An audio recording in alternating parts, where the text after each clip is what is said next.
Launching a game is a balancing act between a developer's publisher, producers, and worst of all, their audience. Today we are counting down the top 10 worst launches for great games. Number 10, Minecraft.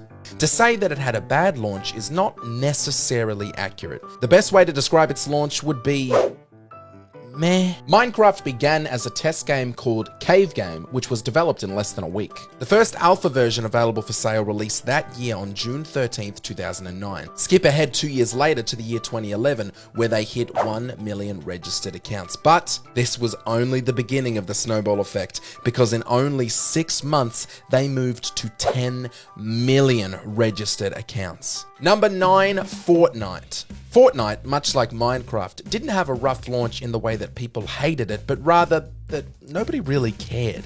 It had a sizable download count and a community of people who were having fun with it, but in its infancy, it was just another co-op sandbox base building game that was destined to fall into obscurity shortly after launch. Nobody expected it to eventually steal the Battle Royale crown and surpass PUBG to become possibly the most played game on the planet. Minecraft and Fortnite would both have rated higher on our list because of the games that they became, but neither received as much hate from their launch as the rest of our entries.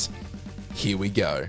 Number 8, Star Wars Battlefront 2. Now, we've rolled our eyes at game developers defending their games' terrible launches many times in the past, but in 2020, a comment made by EA on Reddit responding to the backlash made it into the Guinness Book of World Records for the most downvoted comment of all time.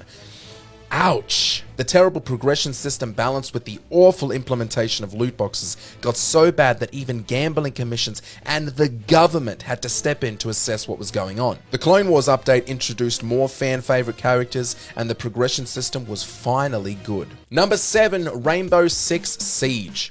Boring, boring, boring. That's what people were saying about Rainbow Six Siege in 2015 when the game was released. Players wanted two things: more maps and more operators. Some wanted more modes as well, but I've already committed to this two-thing system. So they wanted maps and operators. Rainbow Six Siege connected with their community. They implemented a huge roster of playable operators and turned a game that was expected to be quickly forgotten into one of the best tactical competitive shooters gamers can buy today. Number 6, Destiny. That wizard came from the moon. Such a cool concept, squandered by promised content not available on release, incredibly hindered character progression, and not to forget, disgustingly dull and lazy voice work performed by what we can only assume was a very sleepy Peter Dinklage. But after 4 DLCs and the recasting and re-recording of Nolan North as Peter Dinklage's ghost, the game upon launch and the game players were enjoying 2 years later were barely comparable. Number 5, Diablo 3. It's pretty easy to forget that in terms of the most disappointing launches in video game history, Diablo 3 has one of the worst thanks to its always online DRM or digital rights management, which required players to be connected to the game's servers even when they were just playing the story mode. 1 year later, and the first expansion, Reaper of Souls, was released. Reaper of Souls added replayability to the game with more content and more features, and they introduced new classes, and their servers finally worked. Number 4, Final Fantasy XIV. Square Enix has made game after game in the series, some with better receptions than others, but all undeniably enjoyed by their fanbase. Upon release, and for lack of a better word, Final Fantasy XIV sucked. The game took an unbelievably beefy PC to run, and it featured heaps of quality of life issues. It was laggy and it crashed a lot, and we mean a lot. Enter Naoki Yoshida, the man who would essentially rebuild the game from the ground up and fix the abomination that was Final Fantasy XIV. 3 years later, they officially released Final Fantasy XIV: A Realm Reborn. Even today in 2022, Final Fantasy XIV is still one of the biggest MMOs on the planet, with millions of people logging on daily. Number 3, GTA 5 Online. Now, Rockstar wanted GTA Online to feel like its own game, even though it came free with GTA 5. The launch was a mess. Players' characters were being deleted left, right, and center. People reported spending hours, sometimes days, just waiting in the launch lobby. GTA Online was blasted online and declared, like many others on this list, dead on arrival. But almost a decade later, And GTA Online has millions of players enjoying their time in San Andreas every single month. With an endless amount of game modes and options for players, GTA Online went from being a permanent stain on the reputation of Rockstar to one of the most enjoyable online experiences a gamer can have even today. Number 2, Cyberpunk 2077. Cyberpunk was bad. There's no denying it. Upon release and for the subsequent few months following, it was pretty rotten. The game featured heaps of bugs and game-breaking glitches, constant crashes,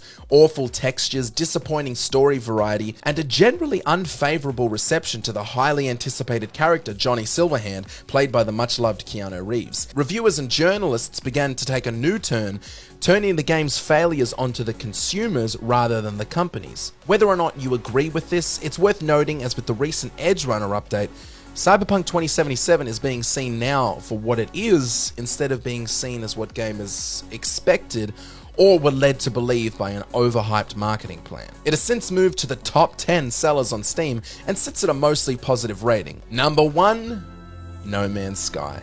When we all saw the trailer for No Man's Sky back in 2014, we couldn't believe what we were seeing. An endlessly procedurally generated universe that you could explore freely and live within. The game released as an empty, boring shell of what was promised. The E3 demo was randomly generated and not planned. Lie! The game would have realistic solar system physics. Lie! Ship variation would be complex and epic. Lie! General gameplay features like landing on comets, fighting and destroying freighters, epic space battles would all be in lies! And finally, and possibly the most egregious lie of all, the game would be multiplayer and have absolutely no NPCs.